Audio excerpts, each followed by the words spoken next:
Hello, and welcome to the Western Confederation channel. Today, we're exploring how a united CANZUK and Western Confederation framework could transform military procurement and defense development. Across our four nations, Canada, Australia, New Zealand, and the United Kingdom, each military faces similar challenges: limited budgets, duplicate projects, and reliance on foreign supply chains.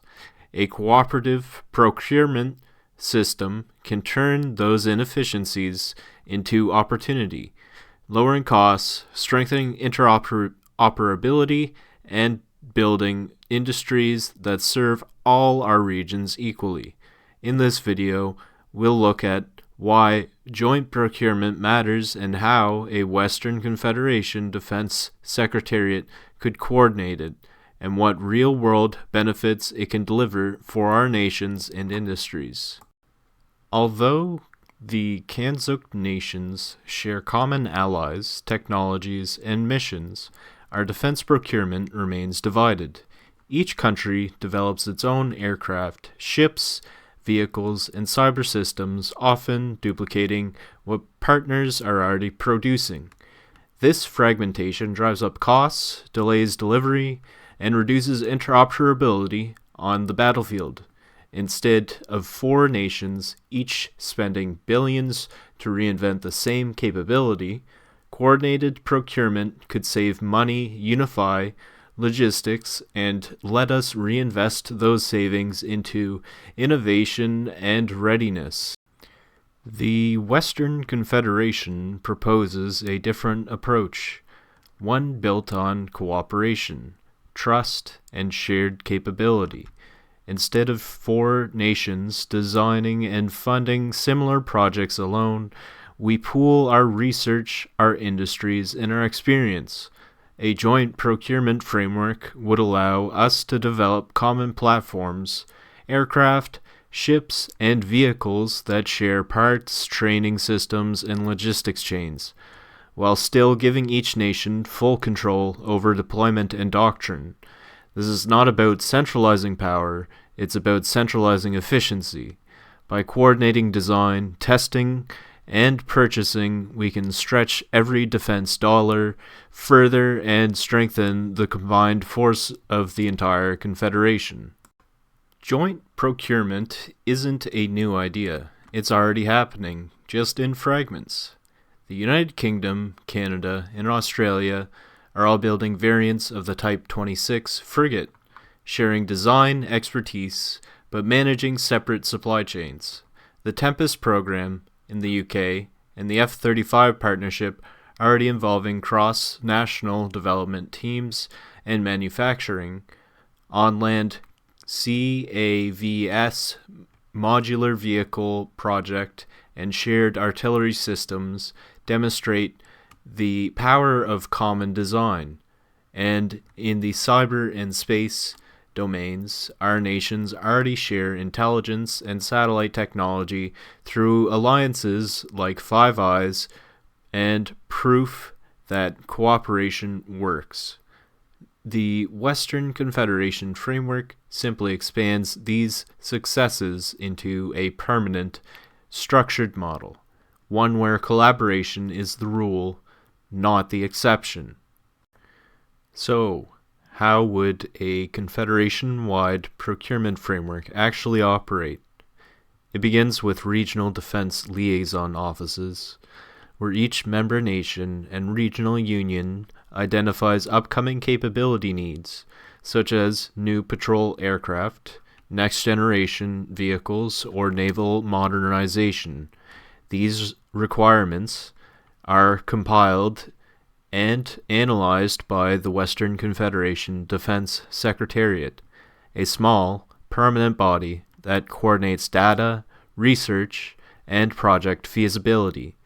When overlapping needs are found, the Secretariat prepares a joint proposal outlining shared R&D options, cost splits, and industrial participation for each nation. The proposal then moves to the Confederation Defense Council, composed of each nation's defense ministers who review and approve it on a consensus basis.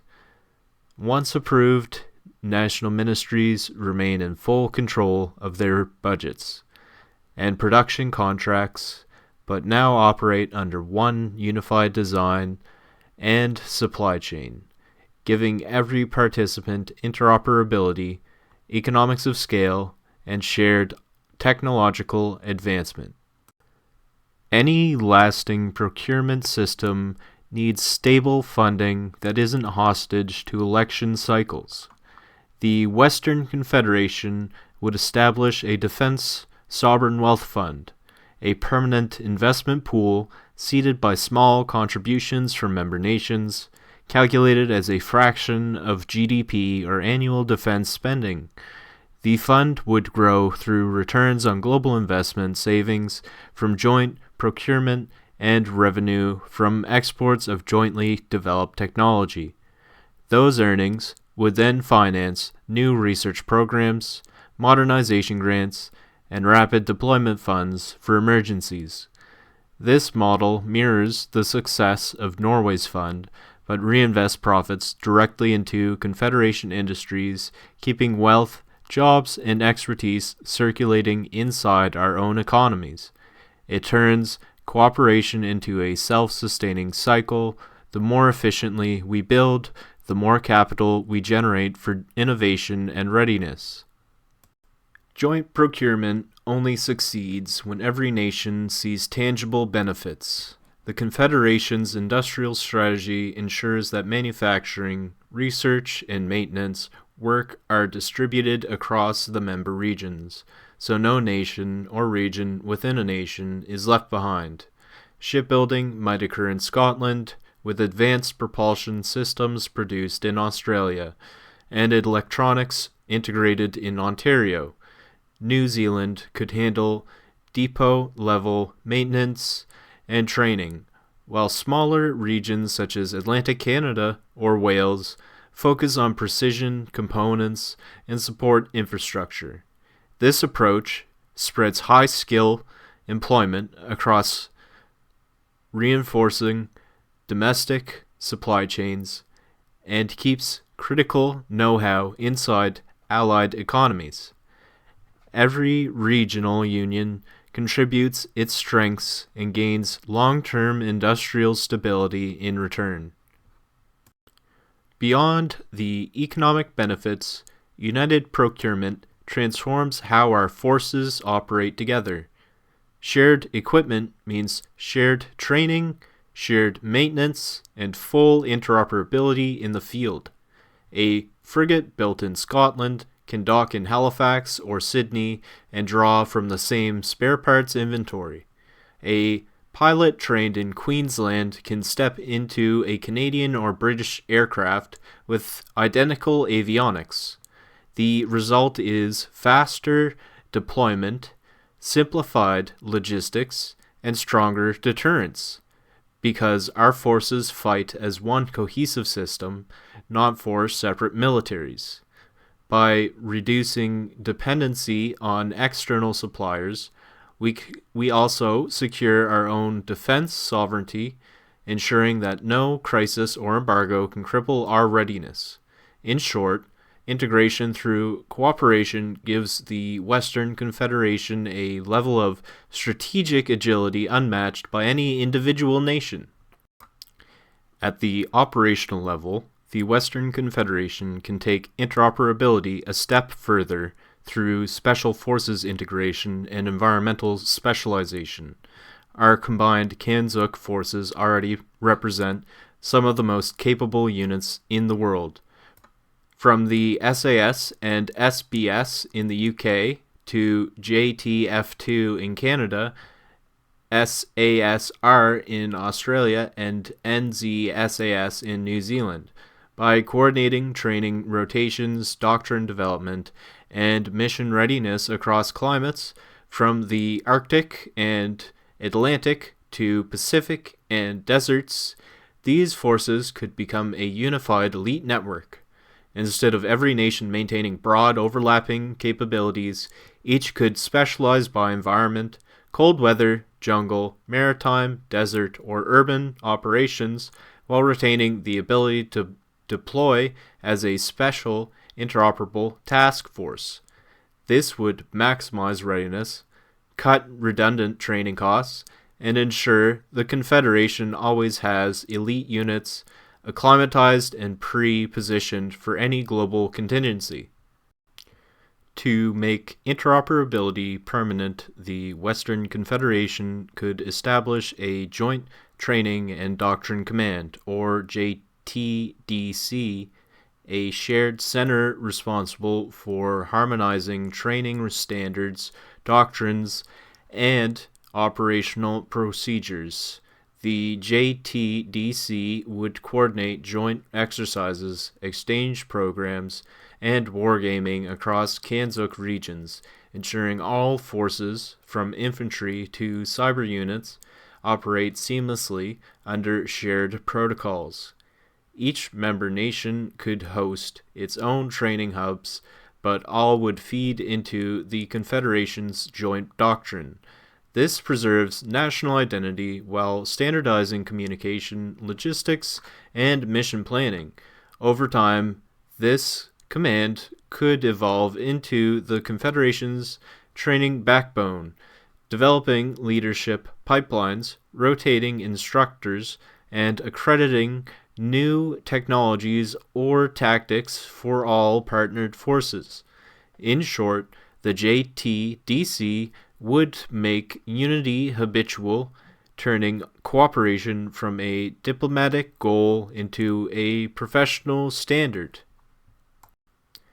Complementing the Joint Training and Doctrine Command, the Western Confederation could also establish a Joint Logistics and Procurement Command, or JLPC. This command would act as the Confederation's central coordination point for supply chains, maintenance, and shared acquisitions, bridging military operations with industry. The JLPC would oversee standardization of spare parts, repair procedures, and logistics software, ensuring every member force can draw from common inventory and maintenance systems. It would also coordinate bulk procurement where economies of scale can reduce costs across fleets, vehicles, and munitions.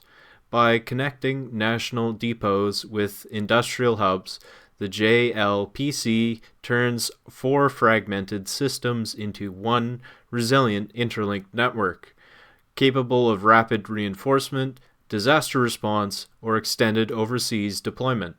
It's the logical backbone of a truly interoperable confederation.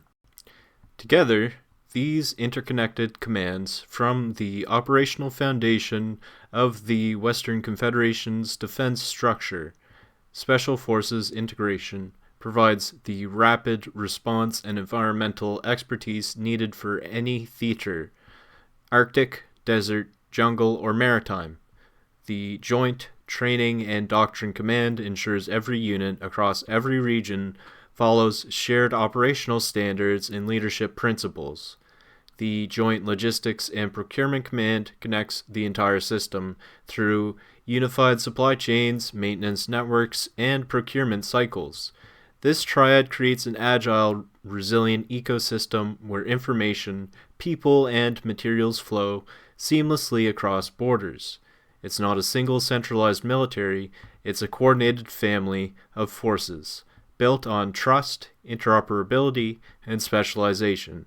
The result is a confederation capable of acting with one purpose, one standard, and one voice, without compromising national command or sovereignty. At the center of this entire structure stands the Western Confederation Defense Secretariat, the permanent administrative body responsible for coordination, analysis, and accountability. The Secretariat doesn't command forces or dictate national policy. Instead, it acts as the nerve center of the Confederation, linking the Joint Commands, national ministries, and the Confederation Defense Council.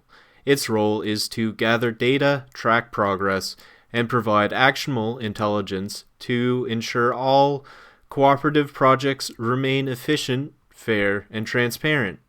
Staffed by rotating experts from member nations, the Secretariat also houses specialized divisions for procurement oversight, research coordination, and strategic planning.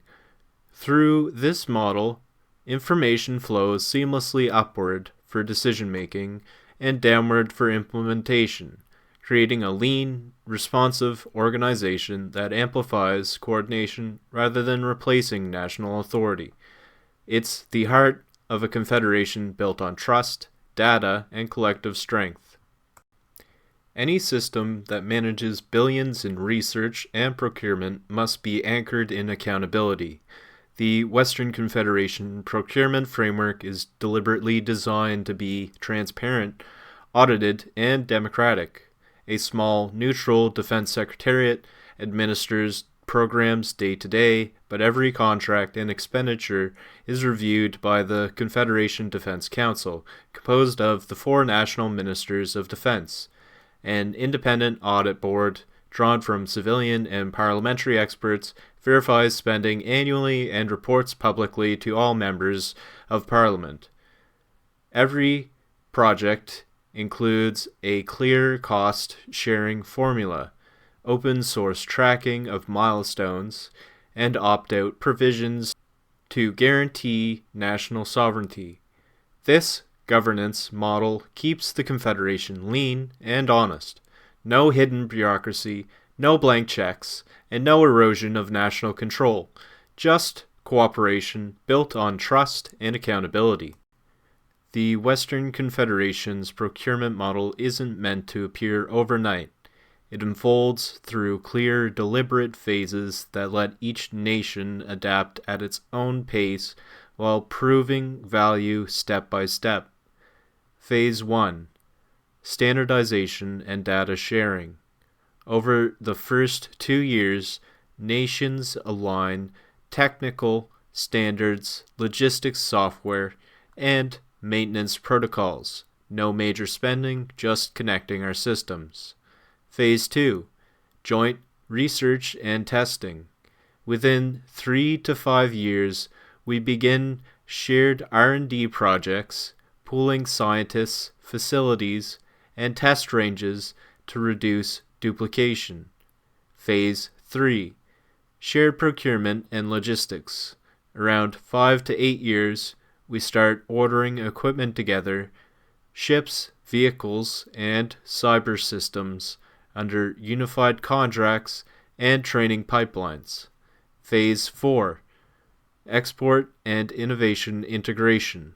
By year 10, the Confederation leverages its combined industrial power for exports and reinvests profits through the Sovereign Wealth Fund. Each stage builds on proven success. If a phase fails to deliver value, members can pause or modify participation without disrupting others. That's the flexibility that keeps the framework resilient. How does the Western Confederation procurement model compare with existing frameworks? The EU centralizes regulation and funding but can be slow and bureaucratic, with complex, qualified majority voting and heavy compliance. NATO excels at operations and interoperability standards, yet industrial integration and joint procurement remain limited and ad hoc. The Nordic Council proves that light, consensus-based cooperation can work, but it lacks a permanent, mission-focused procurement engine. The Western Confederation blends the strengths without the downsides. A small permanent secretariat for data, tenders, and project management, opt-in, sovereignty, transparent cost sharing, and phased adoption. It's designed to deliver interoperability and economics of scale without building a sprawling bureaucracy. The Western Confederation defense procurement model is more than a budget plan. It's a philosophy of cooperation, sovereignty, and shared strength.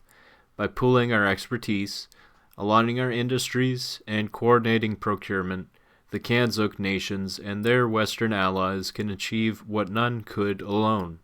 true interoperability, economic efficiency, and secure supply chains.